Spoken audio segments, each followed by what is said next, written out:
अगले कुछ हफ्ते तक हमारे मोबाइल, टीवी, सोशल मीडिया पर सिर्फ संसद ही संसद होगी।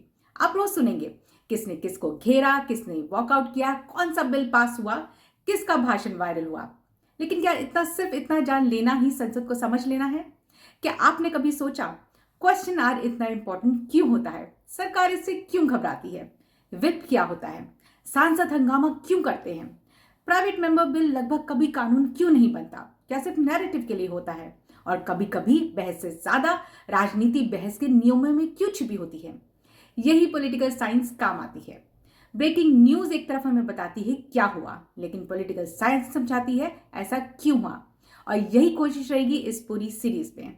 मैं हूं डॉक्टर ज्योति त्यागी और एक पॉलिटिकल साइंटिस्ट के रूप में मेरा मानना है कि लोकतंत्र को समझना सिर्फ नेताओं को समझना नहीं, बल्कि उन संस्थाओं, नियमों और परंपराओं को भी समझना है जिन पर लोकतंत्र टिका है।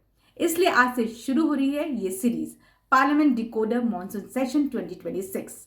यहां हम बड़े संसदीय मुद्दों को सिर्फ खबर की तरह नहीं, पॉलिटिकल साइंस की नजरों से समझेंगे, ताकि 20 जुलाई से जब संसद चले तो आप सिर्फ ये ना देखें कि किसने क्या कहा, बल्कि ये भी समझे जो हुआ वो क्यों हुआ और उसका लोकतंत्र पर क्या असर पड़ता है।